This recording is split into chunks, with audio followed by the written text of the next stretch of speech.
eu sou a Érica Andrade e você está no Família Mais.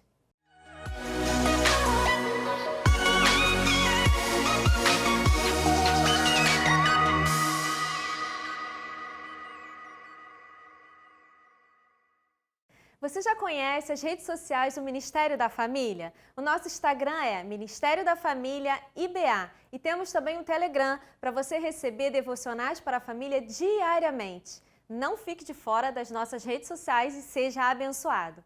O programa de hoje está muito especial com um tema que vai acrescentar na sua vida. Como ser relevante neste tempo. E a convidada de hoje é Camila Miguel, psicóloga, pastora e diretora do Instituto Assistencial Atitude. Vamos à reflexão do dia? Sabemos que o tempo de Deus é perfeito, mas com frequência somos tentados a pensar diferente, em especial depois de um longo período de frustração e de uma extensa caminhada pelo deserto. Quando estamos cercados por problemas e lutas, ficamos ansiosos pela resolução rápida. Sabemos que, de alguma forma, as coisas poderão melhorar, mas queremos que elas melhorem hoje. Deus, porém, trabalha no seu tempo e sua agenda nem sempre coincide com a nossa. Quando enfrentar os desafios de uma realidade difícil, faça seu melhor para enxergar um propósito através da dor. Deus muda situações e destinos. E sei que é mais fácil confiar diante de cenários desfavoráveis, mas confiança exige esforço e determinação. Tenha a alegria da esperança.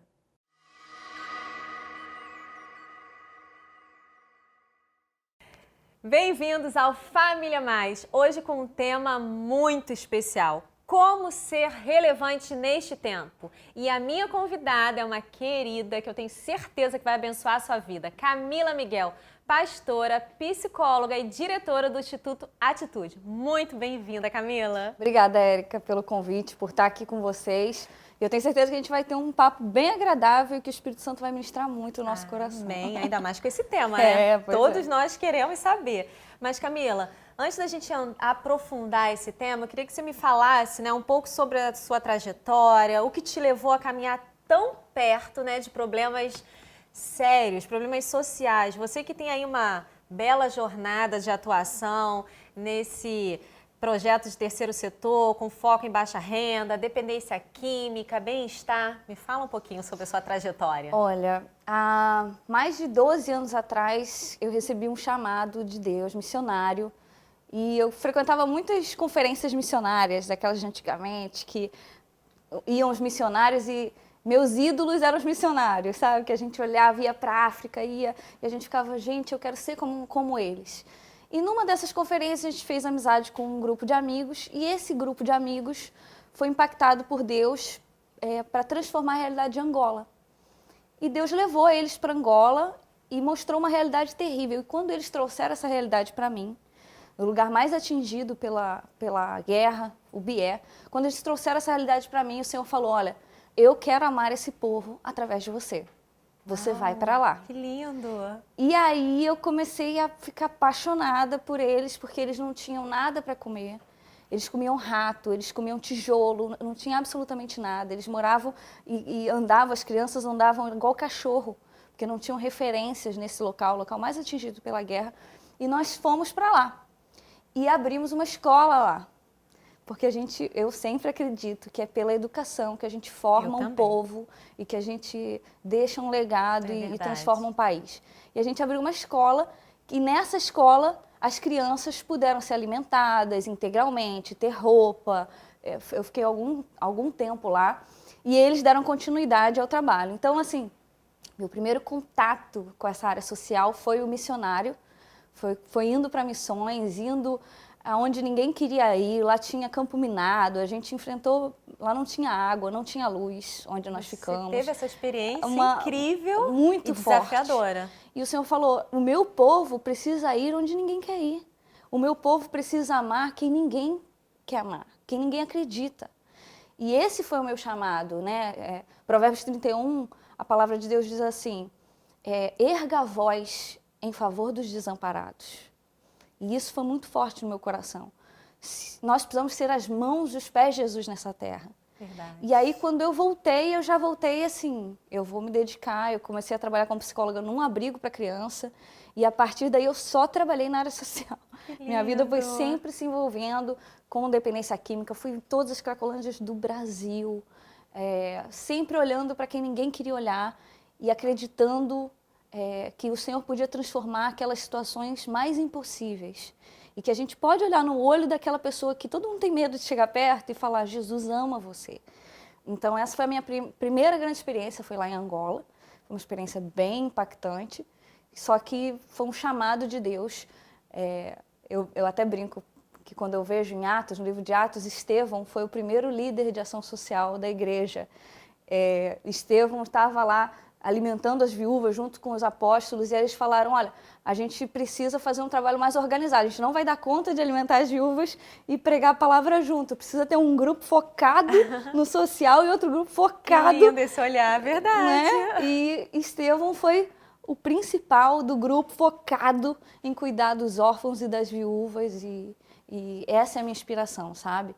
A igreja precisa ter esse olhar para amar e ser os olhos de Jesus aqui na terra, quando ninguém quer, né? Amar todo mundo bonitinho, cheirosinho, é muito fácil. Fácil, dentro da igreja, né? Muito Sentadinho fácil. Ali, arrumadinho. Agora, amar quem a gente não tem motivo para amar, né?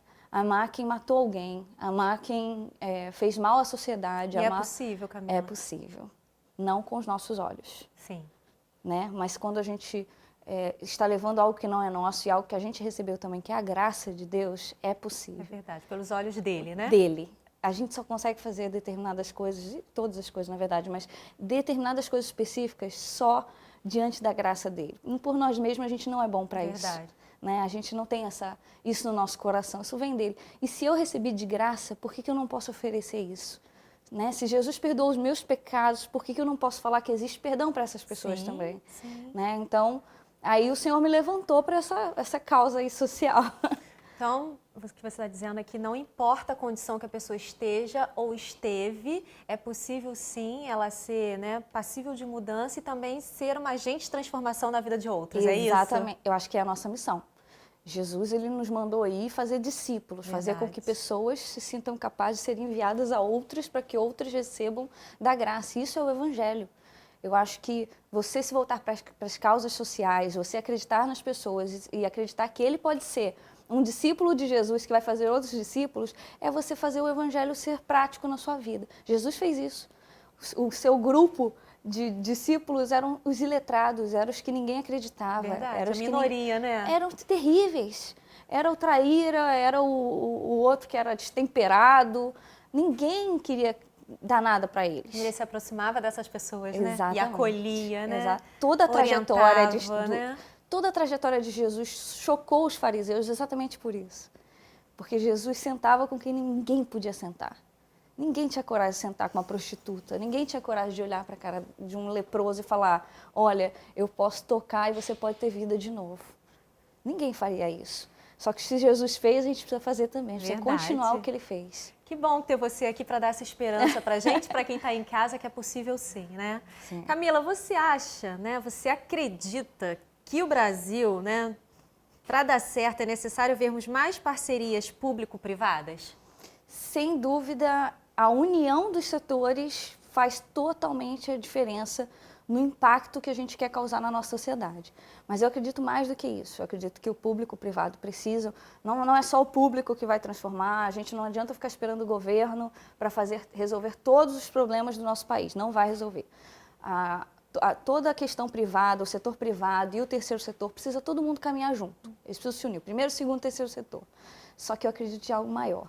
Eu acredito que é responsabilidade da igreja a transformação do Brasil. Eu acredito que as causas sociais não podem mais ser terceirizadas a ONGs.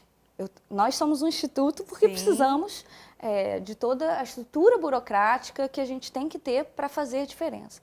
Mas eu acredito que a gente não pode mais terceirizar a outros algo que é da igreja. as injustiças sociais, as causas sociais, são coisas que a igreja precisa resolver. A igreja é sempre resposta para a reconciliação do povo com Deus. A igreja tem o ministério da reconciliação. Então eu acredito que para mudar o Brasil, a igreja precisa se apropriar e falar: essas causas são nossas. Quem muda o Brasil, quem muda as injustiças sociais é o Evangelho. E a gente precisa se apoderar disso. Por isso que, por exemplo, a questão da creche. É muito importante que a igreja tenha uma creche, Sim. que a igreja tenha uma escola. Que faça, né? Que as pessoas vejam o que a igreja está fazendo. Que a igreja faça esse papel. Sim. A igreja tem que ter uma escola de ensino médio fundamental futuramente. A igreja tem que ocupar os espaços da sociedade que ficaram com gaps, com lacunas, Sim. por causa das injustiças. Verdade. A igreja tem que cuidar do órfão. A igreja tem que cuidar do órfão como? Criando abrigos e colocando os órfãos lá? Não, oferecendo um lar para esse órfão entender o que é ser filho. Isso é papel da igreja, a igreja olhar para um órfão e falar: é minha missão. Um casal olhar para um órfão e falar assim: eu tenho como missão salvar essa vida, eu vou adotar uma criança. E ele vai deixar de ser órfão, ele vai aprender o que é ser filho dentro da minha casa. A igreja precisa ocupar essa posição. O dia que a igreja ocupar essa posição, o Brasil vai ser transformado. E a igreja somos nós. Nós podemos fazer parte disso, né? Olha que privilégio Deus está dando.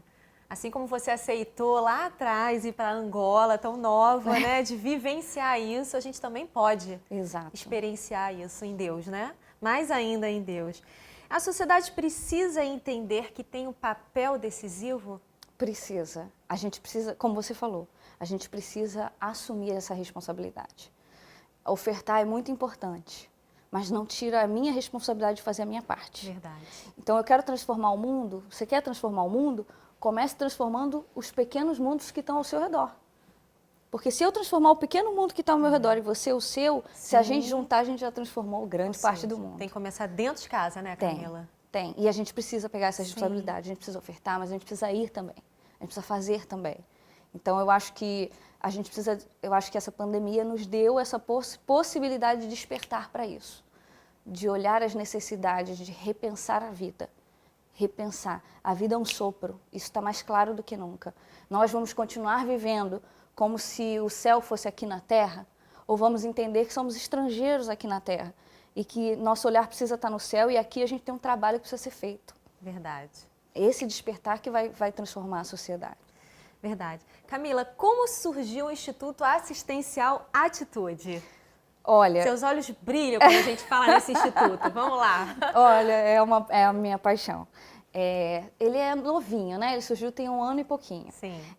Na verdade, a igreja conseguiu esse termo de cessão para construir a creche antes do instituto ser organizado. E ganhamos o terreno lá da comunidade terapêutica para construir uma comunidade terapêutica antes do instituto começar. E aí ficamos com essa situação de... O pastor Josué sempre carregou no coração um sonho de ter uma igreja com uma relevância social enorme. Verdade. E ficaram com esses 2 projetos meio que soltos, assim, sem nada, sem nenhum guarda-chuva. E aí o pastor Josué me chamou e falou assim: minha filha, eu me lembro até hoje dessa conversa, porque eu falei: pastor, o que você quer do instituto? O que você quer de mim? Quando ele me chamou para o instituto, ele falou assim: minha filha, o maior sonho da minha vida é que a nossa igreja seja relevante e que mude a sociedade de uma maneira que as nações venham perguntar o que aconteceu com o Brasil. Uau. Eu falei: então, eu entendi o que Você era a pessoa certa, no lugar certo, na hora certa, não é isso? Falei: eis-me aqui então. Então, vamos embora. Então, a gente vai ser referência. Aí entrou... Aí criamos um instituto, regularizamos tudo direitinho, entrou para debaixo, criamos um guarda-chuva grande do instituto com vários projetos e o CETIF entrou para debaixo do instituto, a Érica é do CETIF, né? Centro de Tratamento Intensivo da Família, Exatamente. Que é um privilégio servir lá como psicóloga. E é uma bênção, para quem não conhece e vale a pena conhecer, são profissionais que abrem mão de momentos seus, de dias que poderiam estar ganhando dinheiro nos seus consultórios para estarem ali trabalhando de forma social para quem jamais poderia pagar um tratamento desse. Então, a gente tem mais de 20 profissionais hoje lá com a gente e muitas vidas têm sido abençoadas. Então, se você é profissional, tá assistindo esse programa, você pode colocar a sua profissão a serviço do reino de Deus, como eles estão fazendo, como a Érica está fazendo também. Então, procura a gente que vai ter um espaço para você. Então, o CETIF veio para o Instituto, a creche, e dentro da creche a gente já criou projetos para prevenção ao abuso sexual, prevenção ao uso de drogas com as crianças e os irmãos mais velhos das crianças que vão estudar lá. E também um programa chamado Transformação, que é um programa de esporte, onde eles vão no contraturno escolar, os irmãos mais velhos, enquanto esperam os pequenininhos que vão estar estudando com a gente, não vão para casa ficar à mercê de serem abusados sexualmente, de serem aliciados por traficantes. Não, vão ficar tudo lá na creche jogando bola, aprendendo basquete, virando atleta, quem sabe entrando numa competição e tendo um outro tipo de futuro. Então, isso tudo faz parte da creche Novos Sonhos. E cuidado vocês estão tendo com a família, né? Não exato. só com o indivíduo. Exatamente. E aí, para os pais, a gente vai ter todo um programa de geração de renda, um programa de acompanhamento, para que eles possam realmente ter um futuro melhor do que aquele que eles pensavam em ter quando entraram na creche Novos Sonhos. Então, assim, a creche Novos Sonhos é uma proposta muito inovadora por isso, porque ela trata não só da criança, ela trata de todos os que estão envolvidos. Não adianta você tratar da criança se você não alcançar a família. Sim. Então, porque você vai gastar um tempo, você vai investir e vai chegar em casa e vai ter outro cenário. Então, a gente precisa que esse cuidado seja integral. Além da creche Novos Sonhos, a gente tem a comunidade terapêutica Mais Que Vencedores, que a gente está com 50 residentes lá. E a gente vai chegar esse ano a 120, que é uma comunidade terapêutica enorme. Normalmente são muito menores as comunidades terapêuticas. Verdade. E a gente conseguiu construir, pela graça de Deus, um hotel. São suítes para 3 residentes por suíte. Coisa assim, se você for ver, se for visitar, pode marcar para visitar. Você vai ver que eu não estou exagerando. Deus deu a graça para a gente oferecer o melhor. E eles viram para a gente e falaram assim, por que vocês estão fazendo isso? Eu não tenho nada para oferecer para vocês. Que amor é esse? A gente fala, não, esse amor não é nosso. Esse amor é de Jesus, por vocês. Então lá a gente está tendo a oportunidade de ensinar eles, restaurar eles, e também sair de lá com alguma profissão, algum estudo, para poder voltar ao mercado de trabalho, reconstruir a sua família, porque a ressocialização é uma das partes mais importantes do tratamento para dependência química. Além disso, a gente vai começar agora, a gente distribui cestas básicas há muito tempo já, né? Verdade. E com a pandemia, triplicou a demanda. Só que a gente queria ser mais efetivo, porque a gente distribui a cesta e o que acontece depois? A gente vai ficar por meses distribuindo cesta e não ajudando de fato essa família. Então a gente criou o Mercado Solidário, que vai até o final, nesse primeiro trimestre a gente já vai inaugurar ele, que é um mercado, igual um supermercado mesmo, com todas as coisinhas, onde 300 famílias selecionadas que mais precisam vão fazer parte desse programa, vão ganhar um dinheirinho fictício com uma cartelinha e vão fazer as compras que elas querem dentro do mercadinho, para recuperar a dignidade deles. Por que uma pessoa que está numa situação de miséria só pode comer o que está numa cesta básica? Por que ele tem... Bom, já que você não tem condição de sustentar, você só pode comer isso. Toma, é isso daqui. Ah, mas eu não gosto de... Não pode. E eu coloco sempre ele numa situação de que ele tem que ficar apático, recebendo. No mercado solidário, não, você vai à compra. Eu devolvo poder aquisitivo para um pai de família que vai poder chegar em casa e vai falar, filho, comprei um chocolate para você. Que vai falar, eu quero voltar a trabalhar, eu quero entrar nesse mercado de novo, há chance para mim. Então, as famílias que participarem vão ser acompanhadas, não só fazendo as compras no mercado, mas vão ser acompanhadas por profissionais e vão participar de cursos técnicos para que consigam outra colocação no mercado de trabalho, para que não precisem mais do mercado solidário e que entrem outras famílias que precisam.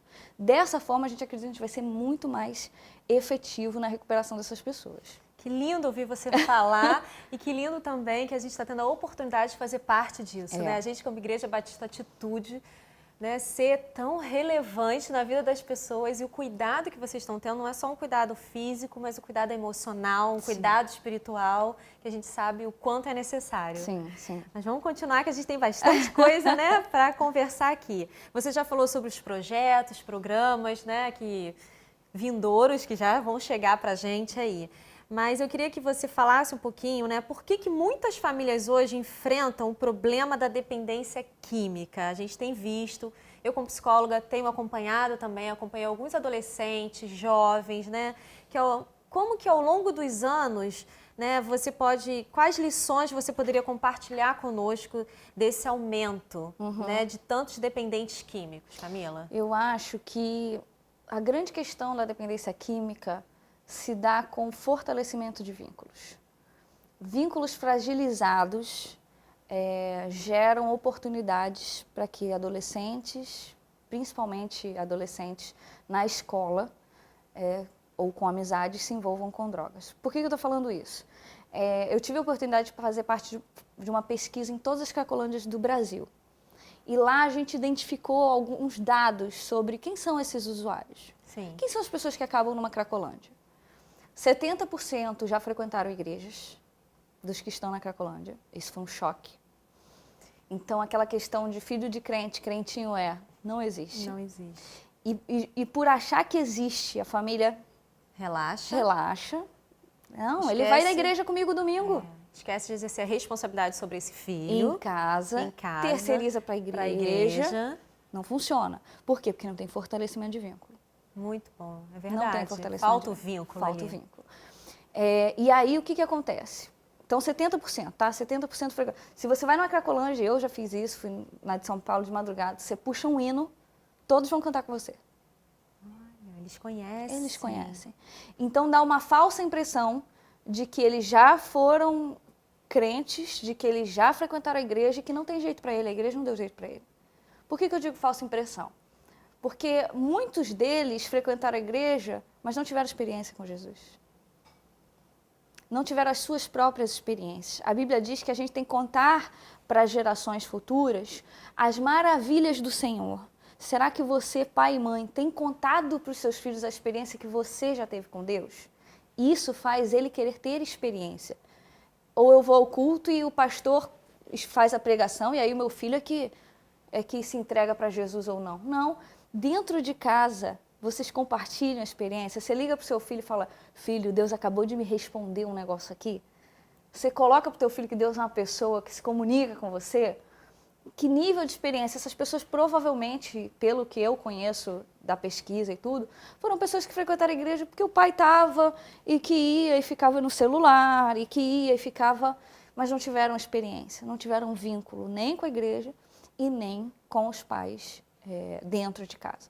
Então, o fortalecimento de vínculo é uma coisa muito importante, porque existe um momento na nossa vida, na adolescência e na pré-adolescência, que a gente deseja se afastar da família propositalmente para criar a nossa identidade. Então, você já deve ter percebido, pai e mãe, do teu filho falar, não, mãe, sai. Não, eu não Somente quero... adolescente, não quer sentar junto com o Não pai, quer sentar né? junto. Por quê? Porque quer desenvolver a sua própria Sim. identidade. Isso faz parte do desenvolvimento humano. Legal. Só que se nesse momento eu não sou uma pessoa que eu criei um vínculo com meu filho e que eu tô ali, você não quer, mas eu tô aqui, tá, filho? Não é virar amiguinho do filho e deixar de ser pai, não. Isso também é um outro problema. A gente tem que ser amigo do filho, mas a gente não pode deixar de ser pai e mãe. Os limites é o que fazem os vínculos serem fortalecidos. Sim. Então, colocar limite fortalece vínculos. Então, o filho está querendo, tá indo lá para os amigos, ama mais os amigos do que a família. Aí a família fica naquela crise. Você só pensa nos seus amigos, você nem olha para sua família, você não sei o quê. Totalmente normal. Só que você, pai e mãe, precisa estar de olho que amizades são essas. E se não forem boas amizades, você tem que intervir sim. Porque a Bíblia diz que as más companhias corrompem os bons costumes. Não tem jeito. Que identidade ele vai formar? Mas só pode andar... Você que vai estabelecer, meu filho, deixa eu conversar um negócio com você. Não é boa essa amizade para você por causa disso. Mas eu amo meu amigo. Eu sei que você ama, mas um dia você vai me entender. Por que eu estou falando isso para você? Eu estou te protegendo, meu filho, por causa disso, disso, disso. Então você precisa conversar com seu filho, ficar de olho nas amizades. Nessa pesquisa, a maioria começou a usar drogas por causa de amigos e na escola. Olha o problema de se relacionar com quem não é devido. Mas como o pai e a mãe não estão atentos a isso... Pai e mãe, quer ver uma coisa que minha mãe sempre fazia? Ia de surpresa me buscar na escola. Olha, chegava lá, né? Tocaia. Eu sempre fui muito amiga da minha mãe, mas minha mãe nunca deixou de ser mãe por causa disso. Então, existe essa diferença que a gente precisa entender.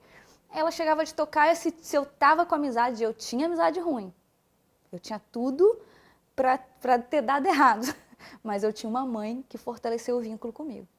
E aí o que acontecia? Se eu estava com a amizade errada, ela, oi, tudo bem? Falava legal com a amizade. Daqui a pouco, o que você está fazendo? Você sabe quem são?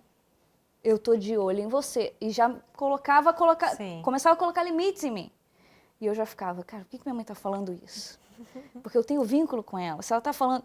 Então, proporcione memórias entre vocês e seus filhos. Desde pequenininho, faz um piquenique na casa, faz ele amar ficar na tua presença. Para que no futuro, quando você fala assim, meu filho, ó, essa amizade tá estranha. Ele fala assim, poxa, mas é a minha mãe que está falando.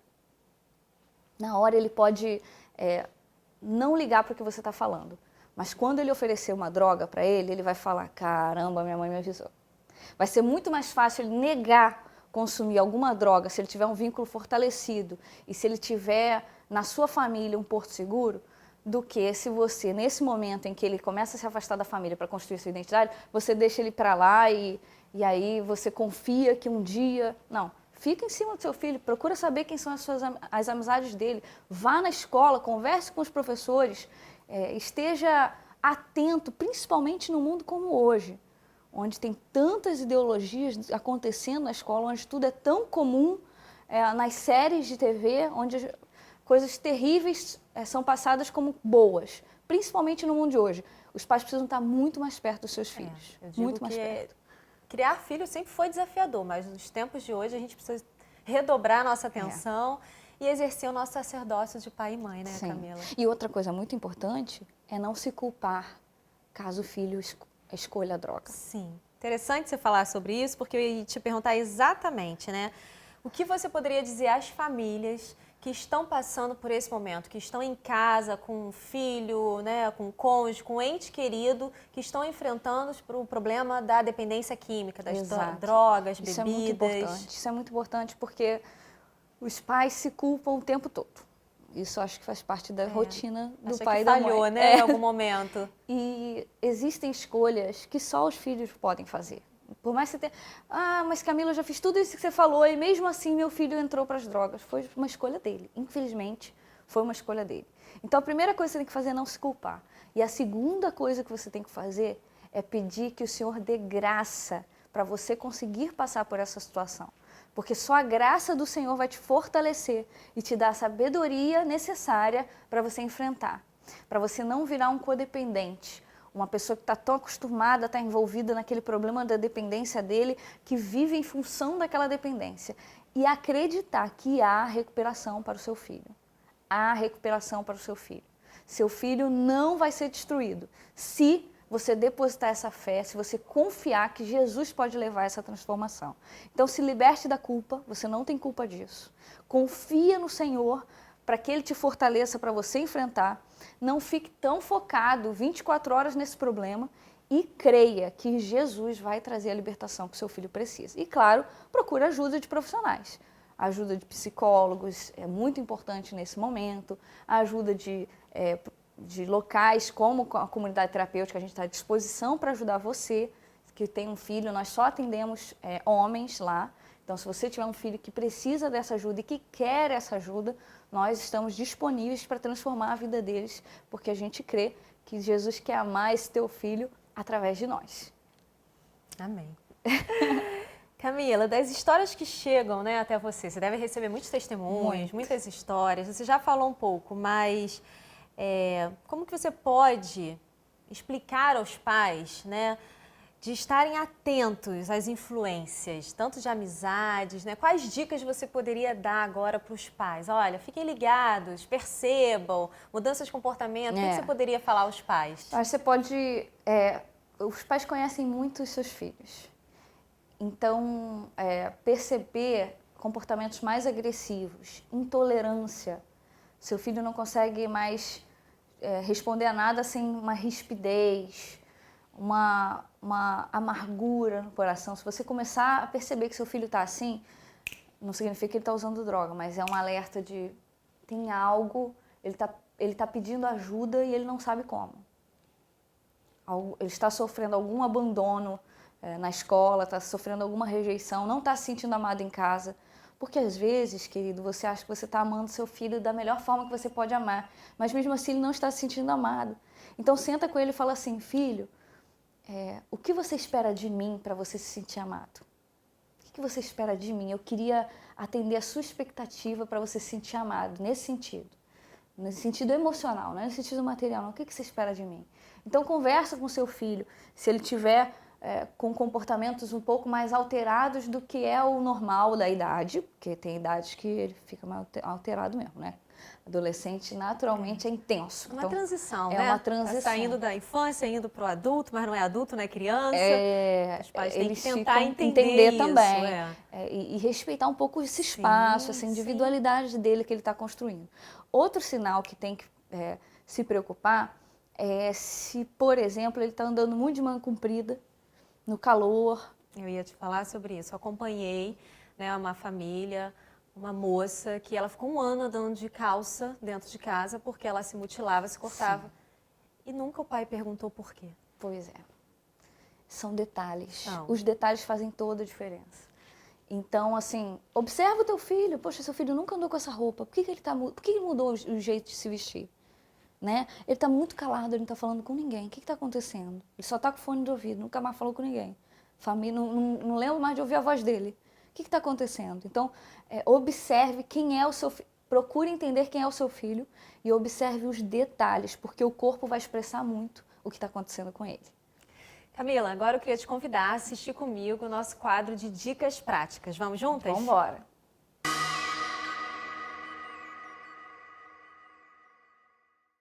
Olá, eu sou Josiel Florenzano, sou líder do Ministério da Família da Igreja Atitude e eu gostaria de falar nesse minuto para você sobre um tema muito relevante nos dias de hoje, que é a procrastinação. Essa é uma palavrinha que eu detesto e quando as pessoas procrastinam as coisas comigo, eu normalmente não gosto. E eu quero dizer o seguinte para você, muitas vezes uma coisa que é importante vira urgente porque você não fez no momento certo, você procrastinou.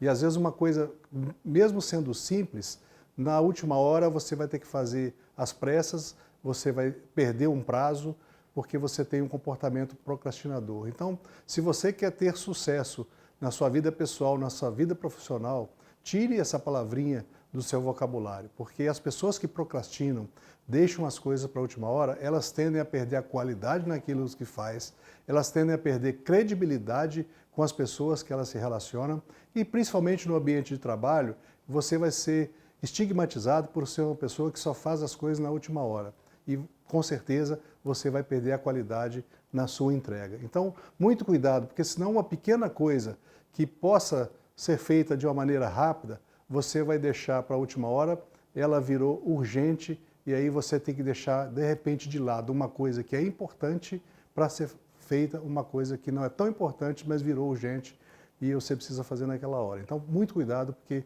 uma pessoa que tem um comportamento procrastinador não é uma pessoa que será muito bem vista, quer seja no seu meio pessoal ou no seu círculo profissional. Então, eu queria deixar essa dica para você refletir se você tem sido ou não uma pessoa de atitudes procrastinadoras.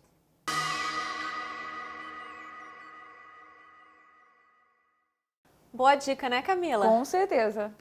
Camila, há esperança para as famílias que estão sendo restauradas?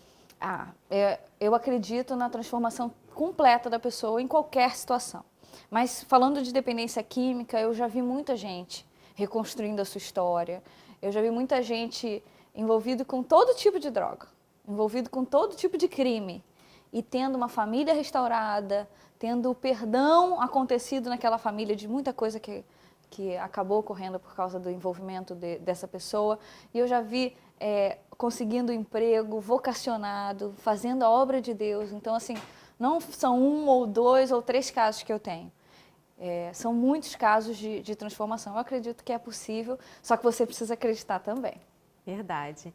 Vamos falar um pouco agora sobre compaixão e generosidade, Camila? Vamos embora, que é um tema que eu amo, né? Sim.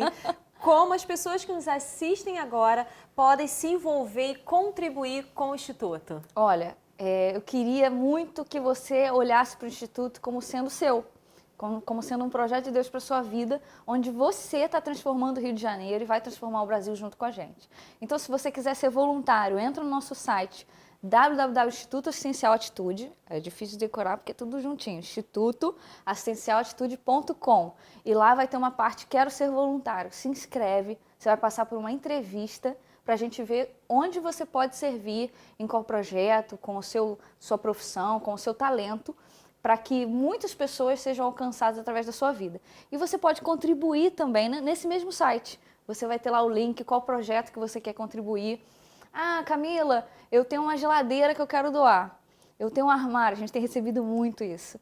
Eu tenho... Gente, a gente aceita qualquer doação. São muitos os projetos, são inúmeras as necessidades.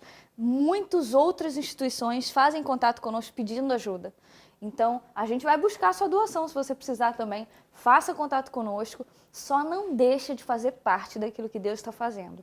Porque um dia a gente vai olhar para trás, a gente vai ver essa história e vai falar, caramba, eu nem acredito que eu fiz parte da construção de algo que revolucionou o Brasil.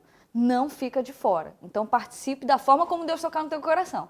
Mas ficar de fora é que você não pode.